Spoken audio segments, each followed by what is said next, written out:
안녕하세요. 12월의 첫날, 여러분의 주식 계좌의 틈과 틈 사이의 기회를 찾아드리는 틈틈이입니다. 안녕하세요. 오, 날이 진짜 많이 추워졌네요. 네, 시장은 아직 좀 따뜻한데 말이죠. 오늘 진짜 구독자분들이랑 한번 깊게 파보고 싶은 기업이 있어요. 어떤 기업이죠? 최근에 그 의료 로봇 분야에서 가장 뜨거운 논쟁의 중심에 선 기업, 바로 마이크로봇 메디컬입니다. 아, 마이크로봇 메디컬, 네, 티커는 알파벳으로 MBOT. MBOT. 저도 최근에 관련 소스들을 보면서 이거 되게 흥미롭다 생각했어요. 긍정적인 뉴스만 보면 정말 뭐랄까 당장 사야 될 것 같은 분위기죠. 맞아요. 바로 그겁니다. 2025년 하반기에 이 작은 기업에 진짜 믿기 힘든 호재들이 막 연달아 터졌거든요. 네네.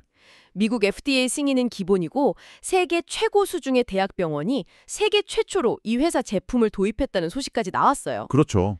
근데 주가는 여전히 2달러대에 머물러 있단 말이죠. 대체 이 엄청난 소식들이랑 이 차가운 주가 사이의 괴리는 뭘까요? 오늘 저희가 그 틈을 한번 제대로 파헤쳐 보겠습니다. 자, 그럼 먼저 투자자들을 막 설레게 하는 이야기부터 시작해보죠. 이 회사가 대체 뭘 만들었길래 이렇게까지 난리인 겁니까? 그 가장 큰 사건이 9월에 있었죠. 네, 맞습니다. 9월 8일에 이 회사의 핵심 제품 리버티라는 시스템이 FDA로부터 510K 판매 허가를 받았습니다. 리버티. 네. 근데 여기서 중요한 건 그냥 허가를 받았다는 사실이 아니고요. 말초혈관 시술 분야에서 세계 최초의 일회용 원격 조작 로봇 시스템이라는 타이틀을 얻었다는 점입니다. 세계 최초. 이 단어만 들어도 막 가슴이 뛰는데요.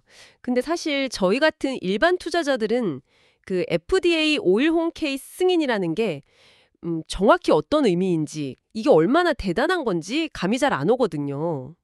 그거 아주 좋은 질문입니다. 사실 세계 최초라는 타이틀은 마케팅에서는 엄청난 자산이 되는 게 맞아요. 그렇죠. 다만 우리가 알아야 될 건 그 510K라는 경로의 특징이에요.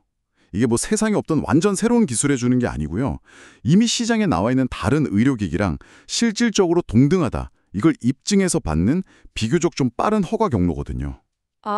그러니까 우리 제품 기존에 있던 것만큼 안전하고 효과도 비슷하니까 시장에 팔게 해주세요.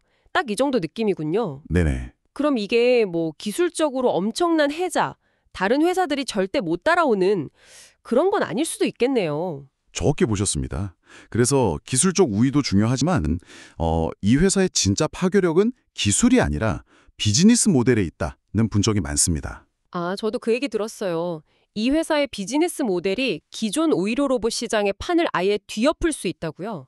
어떤 점이 그렇게 특별한가요? 기존의 수술 로봇, 예를 들어 다빈치 같은 거 있잖아요. 네, 유명하죠. 그건 병원이 초기에 어마어마한 돈을 내야 합니다.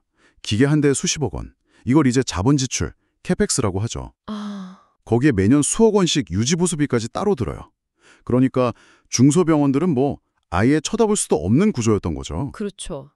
동네 병원에서 다빈치 로봇 봤다는 얘기는 저도 들어본 적이 없으니까요. 근데 MBOT는 이 궁식을 완전히 깼습니다. 이른바 면도기, 면도날 모델을 도입한 거죠. 그 유명한 면도기는 거의 공짜로 주고 계속 써야 하는 면도날 팔아서 돈 버는 그거요. 바로 그거죠. 리버티 시스템은 그 본체가 아니라 일회용 키트가 핵심이거든요. 그러니까 병원은 초기에 비싼 기계를 살 필요가 전혀 없는 겁니다. 와, 잠시만요. 그럼 병원 입장에서는 수십억짜리 기계 사려고 막 결제받고 할 필요 없이 그냥 필요할 때마다 일회용 수술 도구 사듯이 로봇을 쓸 수 있다. 이 말인가요? 바로 그겁니다. 이 모델의 진짜 무서운 점은요. 병원의 구매 결정권자를 바꿔버릴 수 있다는 거예요. 구매 결정권자요? 네, 기존에는 외과 과장님들이 이 로봇 성능 좋다 하면서 수십억짜리 예산을 요청해야 했다면 이제는 병원 재무팀장, 그러니까 CFO가 운영비 예산으로 캡슐 커피 사듯 쉽게 도입을 결정할 수 있게 되는 거죠. 와, 의사결정 과정의 마찰을 거의 없애버린 겁니다. 이야. 진짜 비싼 커피 머신 공짜로 놔주고 캡슐만 팔겠다는 전략이네요. 이러면 정말 로봇 수술의 문턱이 확 낮아지겠는데요? 네, 시장의 저변을 넓히는 소위 말하는 파괴적 혁신의 전형적인 모습이죠. 근데 이런 모델이 아무리 좋아도 결국 의사들이 이거 진짜 쓸만하다 이렇게 인정을 해줘야 의미가 있는 거잖아요. 물론이죠. 그런 면에서 지난주에 진짜 놀라운 소식이 있었죠. 11월 26일에요. 애틀란타의 명문병원 에모리 대학병원이 세계 최초로 이 리버티 시스템을 실제 환자 치료에 도입했다고요. 네, 이 소식도 그냥 물건 하나 팔았다 이렇게 보면 안 됩니다. 소스를 자세히 뜯어보면요. 에모리 대학병원은 단순 구매자가 아니에요. 병원 안에 혈관 내 로봇공학 프로그램을 공동으로 개발하는 파트너십을 맺었습니다. 아, 그냥 사서 쓰는 게 아니라 같이 개발을 한다고요? 그렇죠. 이건 뭐냐면 업계 최고 전문가 집단이 이 기술 임상적으로나 경제적으로 가치가 있다고 공인을 해주고 앞으로 같이 키워나가자 이렇게 선언하는 거나 마찬가지예요. 다른 병원들의 도입 결정을 엄청나게 촉진하는 아주 강력한 신호탄이 될 수 있습니다. 그야말로 업계 최고한테 인증 마크를 딱 받은 셈이네요. 이런 소식들이 막 터져 나오니까 월가에서도 난리가 났더라고요. 네, 반응이 뜨거웠죠. HC 웨인라이트 같은 데서는 목표 주가를 12달러까지 올렸던데 지금 주가 생각하면 거의 400% 넘게 오를 수 있다고 본 거잖아요. 뱅가드나 블랙록 같은 기관들도 3분기에 지분을 확 늘렸고요. 네, 월가나 기관들이 보는 그 미래의 청사진은 굉장히 밝은 거죠. 세계 최초 기술, 파괴적 비즈니스 모델, 최고의 병원 태택, 이 세 가지가 만들어내는 시너지가 엄청날 거라는 기대감입니다. 자, 이렇게 좋은 소식만 가득한데 솔직히 좀 이상하지 않아요? 왜 주가는 아직 2달러대 머물고 있을까요? 뭔가 우리가 놓치고 있는 아주 차가운 현실이 있는 건 아닐까요? 바로 그 지점이 이 투자의 핵심입니다. 지금까지 우리가 나눈 모든 이야기는 미래의 가능성에 대한 거고요. 이제부터 이야기할 현재의 현실은 완전히 다르기 때문입니다. 아, 투자자로서 가장 먼저 봐야 할 건 결국 숫자, 재무제표 아니겠습니까? 드디어 올 것이 왔군요. 전문가님의 냉정한 팩트체크 시간입니다. 가장 뼈아픈 현실부터 짚어보겠습니다. 이 회사의 2025년 3분기 공식 보고서를 보면요. 매출이 얼마일 것 같으세요? 글쎄요, 그래도 FDA 승인도 받았고 하니까 조금은 있지 않을까요? 정확히 0달러입니다. 네. 0원이요? 네. 아직 제품을 팔아서 단 1원도 번 돈이 없다는 뜻이죠.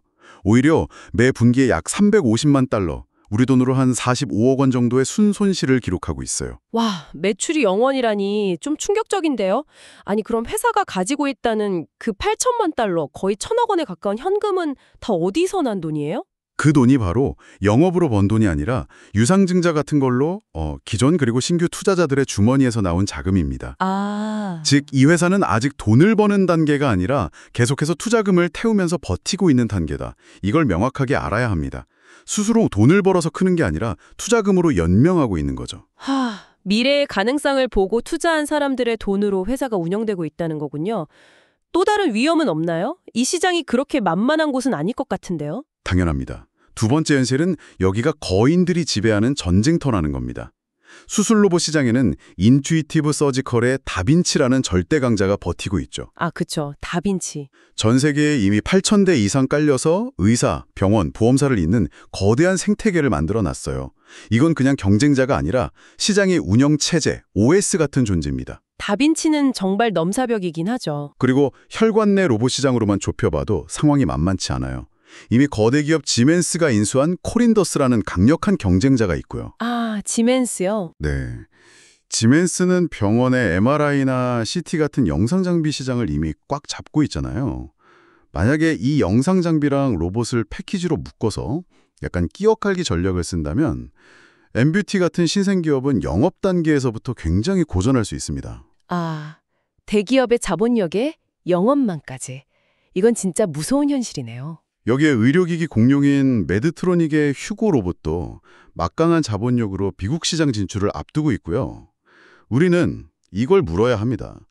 이런 거인들이 엠뷰티가 시장을 차지하도록 가만히 보고만 있을까? 절대 아니겠죠. 듣고 보니 그렇네요. 이런 리스크들 때문에 레딧 같은 커뮤니티에서는 이거 실적 없이 기대감만으로 부풀려진 주식이다. 심지어 월가가 띄우는 작전주 아니냐. 이런 비판도 나온다고 하더라고요. 네, 단기간에 주가가 막 400%, 600%씩 급등하는 모습을 보였으니까요. 그런 의심을 하는 것도 무리는 아닙니다. 자, 그럼 이런 상황들을 종합해서 투자자로서 반드시 점검해야 할 핵심 리스크들을 제가 좀 더 구체적으로 짚어드릴게요. 네, 집중해서 듣겠습니다. 첫 번째는 상업화 실행 리스크입니다. 이게 뭐냐면 연구실에서 시제품 하나 완벽하게 만드는 거랑 공장에서 수만 개를 똑같은 품질로 불량 없이 찍어내는 건 완전히 다른 차원의 문제거든요. 아, 이 과정을 흔히 죽음의 계곡이라고 부르죠. 만약에 초기에 제품 불량이 터지거나 공급망에 문제가 생기면 이제 막 쌓기 시작한 에모리 병원이 선택한 제품이라는 그 신뢰도에 치명타를 입을 수 있습니다. 컨셉카는 정말 멋진데 양산차가 제대로 안 나오는 상황이 벌어질 수도 있다는 거군요. 그렇습니다. 그리고 설령 대량 생산에 성공하더라도 더 큰 산이 남아 있어요. 바로 매일 수술대 앞에서는 의사들의 마음을 얻는 거죠. 이게 바로 두 번째 리스크. 의사들의 채택 저항입니다. 아, 의사분들이 익숙한 걸 버리고 새로운 걸 받아들이게 만들어야 하는 문제군요. 맞습니다. 제가 아는 혈관 외과 의사분한테 이 얘기를 했더니 웃으면서 그러더라고요. 내 손끝의 감각을 로봇으로 대체하려면 그 로봇이 내 20년치 경험을 이겨야 할 걸. 와, 이처럼 의사들은 카테터나 와이어를 밀고 당기면서 손끝으로 전해지는 그 미세한 감각, 즉 햅틱 피드백에 크게 의존합니다. 근데 로봇은 이 직접적인 감각을 없애버리죠.